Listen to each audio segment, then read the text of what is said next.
안녕하세요. 존 버나드입니다. 제가 며칠 전부터 말씀드렸죠. 지금 나스닥 빅테크 종목들이 지금 많이 하락할 거라고 말씀드렸고, 그 하락한 것이 이제는 순환매로 돌면서 이제 중소형주나 아니면은 뭐 경기 방어주 이쪽으로 갈 것 같다. 그래서 지금 나온 것만 봐도 다우산업 있잖아요. 다우지수는 지금 0.59% 올라갔는데, 이에 반면에 나스닥 종합은 2.7% 하락했고요. S&P 500도 1.39% 급락을 했습니다.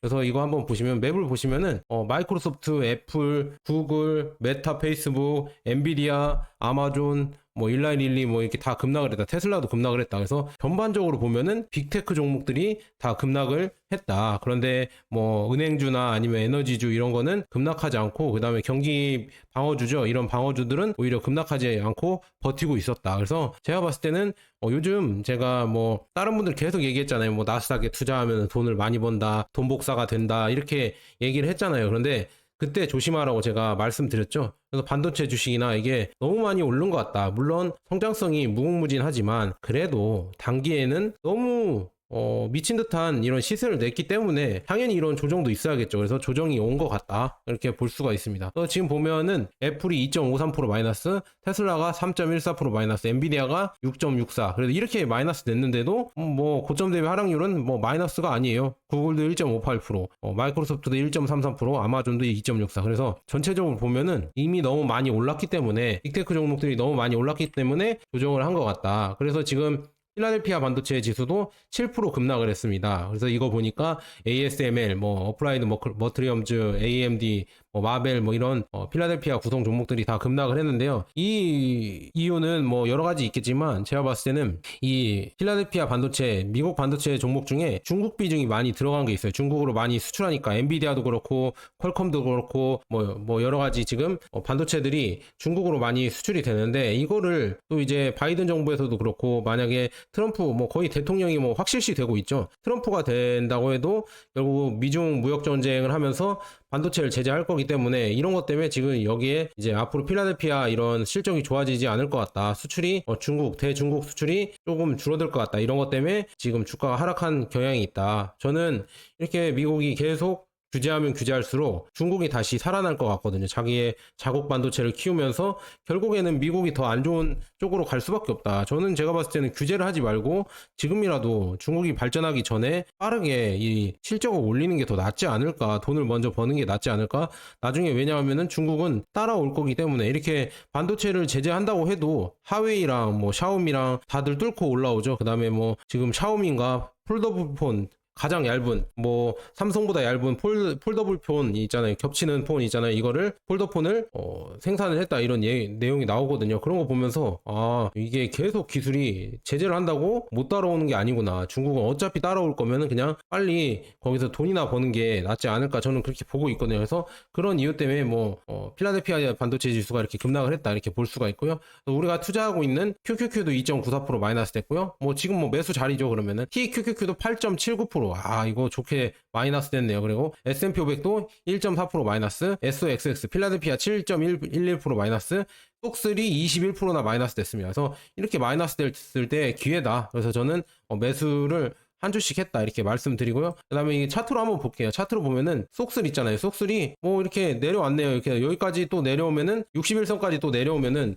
매수 자리가 또 오는 거니까 여러분들 또 이때 조금씩 비중 늘려도 괜찮을 것 같고요. 뭐 S&P 500은 뭐 아직도 뭐 잘 가고 있으면 내려오지 별로 안 내려왔고요. QQQ 한번 볼게요. QQQ는 좀 내려왔네요. 그래서 이때쯤에 그냥 본주 있잖아요. 뭐 3배 레버리지가 아니라 QQQ 본주라고 하면 그냥 한 주 정도 사는 것도 나쁘지 않다. 그래서 저는 사고 있고, 뭐 TQQQ도 많이 내려왔으면서 여기서 더 내려올 수도 있거든요. 61선까지 만약에 조정을 한다고 하면 진짜 큰 조정이기 때문에 이때도 많이 들어가는 것도 나쁘지 않다. 저는 들어갈 생각이니까, 이제 기회를 줬으니까 저는 기분이 오히려 좋다. 엔비디아 볼게요. 엔비디아는 지금 쌍봉을 찍었거든요. 엔비디아가 여기 처음에 140달러에 1봉을 찍고, 그 다음에 두 번째 쌍봉을 찍었는데, 이게 좀 안 좋은 게 이 첫 번째 봉보다 이게 낮으면 또 안 좋은 거거든요. 근데 이렇게 쌍봉을 찍어서 내려오고 있는데 얼마나 더 내려올지는 모르겠습니다. 이게 내려왔다 다시 또 올라갈 수도 있고, 근데 단기적으로 쌍봉 찍은 거면은 그렇게 좋진 않다. 그러니까 2배 레버리지는 제가 절대 하는 거 아니라고 말씀드렸습니다. 엔비디아 개별주 2배 레버리지는 진짜 도박이다. 이거를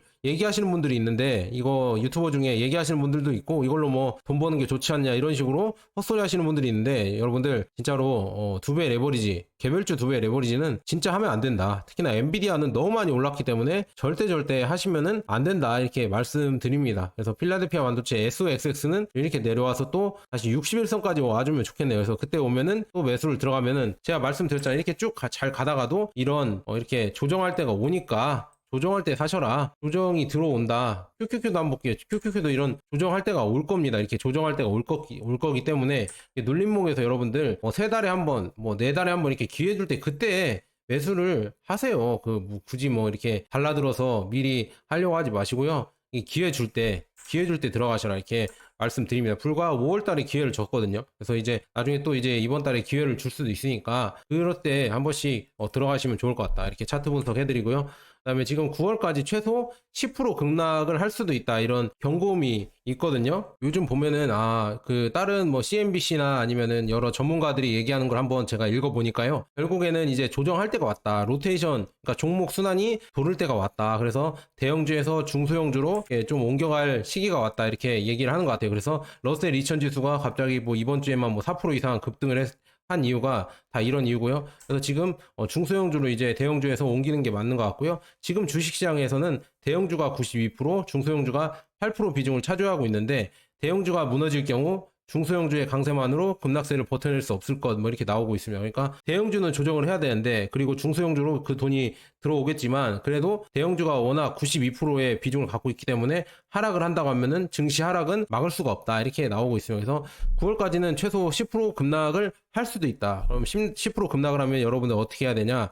매수를 하시면 됩니다. 그냥 꾸준히 또 매수를 하시면 될 것 같고요. 그다음에 지금 연말까지 보자던 미 연준도 매파로 돌아섰다. 그래서 연준이 9월 금리를 내리나 이런 의심이 있는데요. 지금 연준에서는 원래 9월에 내리려고 계속 굳건한 의지를 가지고 있었죠. 근데 제가 봤을 때도 그냥 존 버나드는 어떻게 생각하냐? 저도 9월에 내려야 된다고 생각하거든요.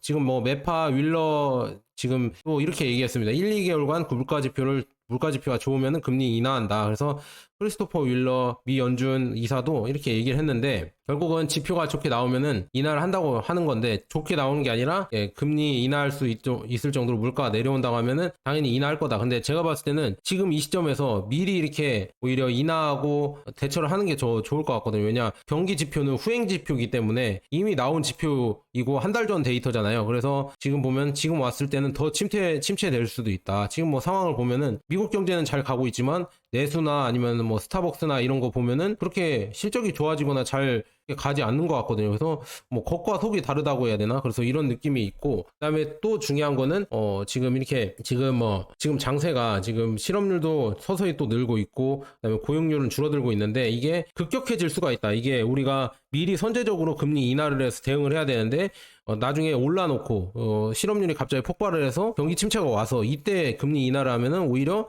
좋은 상황이 아닐 수도 있다. 그리고 금리 인하가 마냥 시장에 좋은 게 아니라, 금리 인하를 하는 거는 경기 침체 때문일 수도 있으니까 금리 인하 한다고 해서 주식이 무조건 오르거나 그런 건 아니다. 그런데 더 중요한 거는 지금 거의 대통령이 됐죠. 지금 진짜 극적으로 살아서 돌아오신 트럼프가 지금 재선을 하는데, 파월에게 이런 얘기를 했습니다. 지금 9월에 피벗하지 마라. 금리 인하 하지 마라. 금리 인하 하면은 오히려 바이든만 좋은 이런 상황이 될 수 있다. 지금 대선 전에 불리하기 때문에 금리 인하를 하지 말라고 지금 압박을 계속 가하고 있습니다. 그런데 이런 압박이 통할 수밖에 없는 게, 거의 이제 지지율만 따지면은 거의 트럼프가 대통령이 된 거나 다름없을 정도로 이렇게 지지율이 높다. 그리고 지금 바이든이 이제 임기가 몇 달 안 남았기 때문에 레임덕 현상도 오기 때문에 결국 트럼프로 이렇게 점점 이런 분위기가 가고 있습니다. 이 경제도 이제 정치가 영향을 준다는 걸 여러분들 아시겠죠? 그래서 정치도 잘 알아야 돼요. 그래서 이런 영향을 주면서 트럼프 때문에 지금 금리를 못 내릴 수도 있겠다. 당분간 못 내릴 수도 있겠다. 왜냐? 누군가를 당선시키려고 금리를 내리는 것 같다고 이렇게 트럼프가 계속 의문을